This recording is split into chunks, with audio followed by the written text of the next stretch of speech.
different approach this time around. We're changing that paradigm a lot. We're changing because of the player feedback. We're changing because of the reception to Dreaming City. And we're changing because players want to be able to experience the game, not just in day one feast mode. They want that buffet to last throughout the year and give them the reasons to keep coming back. For Forsaken, the quote was like, it's an end game with a campaign, not a campaign with an end game. And we are definitely like adding to the end game.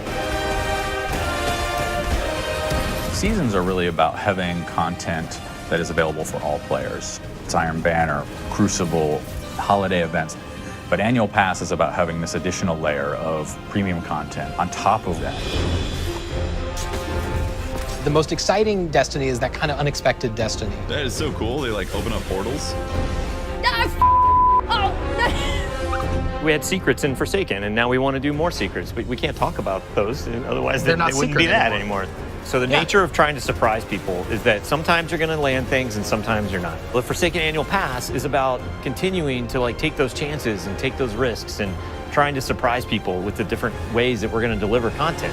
Dude, this is awesome. It's tasty, nutritious, and delicious. It is dead taken. Whisper of the worm. Heck yeah. Woo, baby. I'm not at 600 yet. I don't know if you are, Nope, but like 580. 580. What are you? Yeah, 564, I think. He went on vacation I went for on a week. vacation, It's fine. so Every season, we are going to be raising the power cap by 50 for all Forsaken owners. They're still going to get new gear. They're going to get to raise their power to improve their Guardian. For the Annual Pass, we want to provide a new way for you to pursue the endgame. So in Season of the Forge, that's going to be the new Black Armory forges and a new Horde mode-based experience.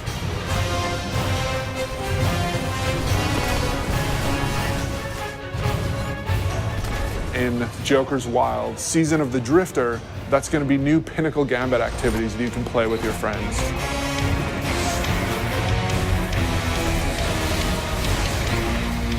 And then in Season 7, the focus is really on discovery and subversion and exciting new secrets that we can't wait for players to discover themselves.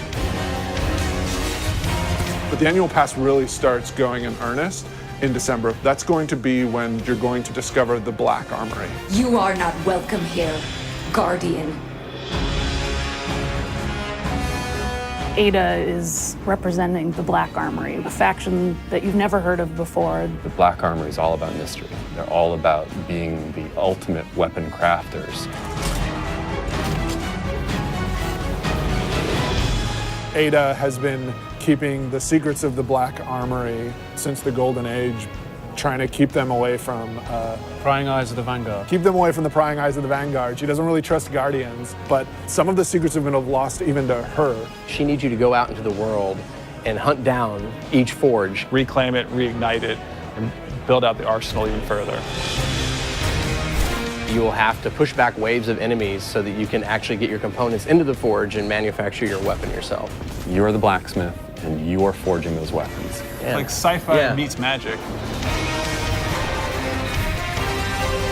We've heard players asking for matchmaking and activities. This new Forge activity delivers on that. We're trying to address the challenge with like Escalation Protocol and Blindwell, where we know you want to play with people, you want to matchmake with them, and so this is our first step into solving that problem.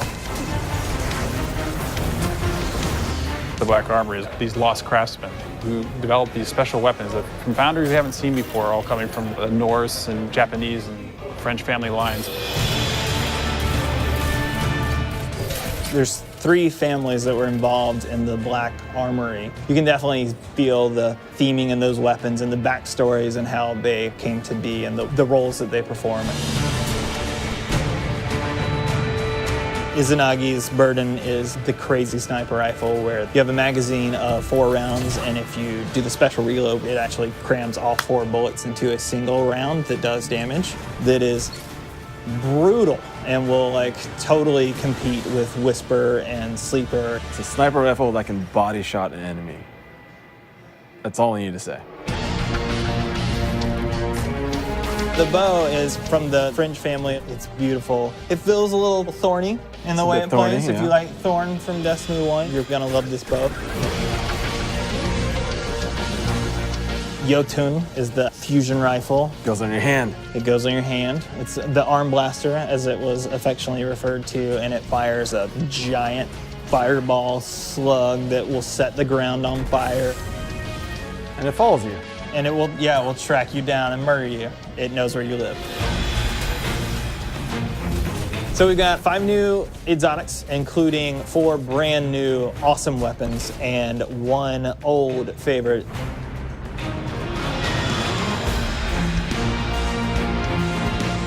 We have new legendaries, including the returning archetype of the machine gun.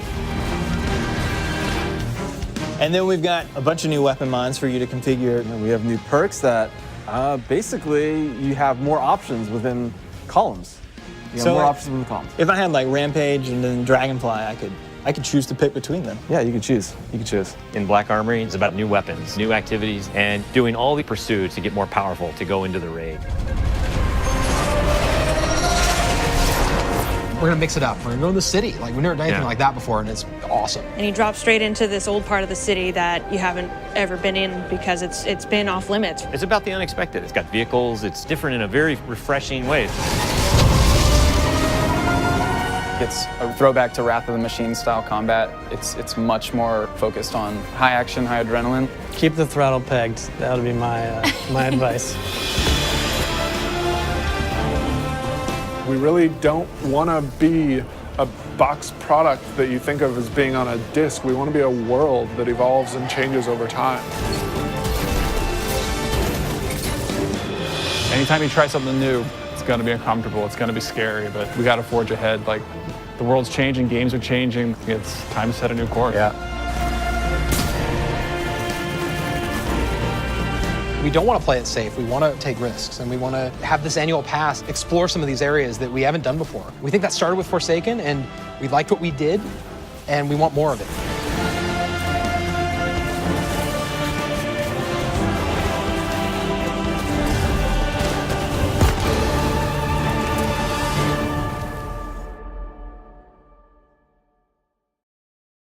PlayStation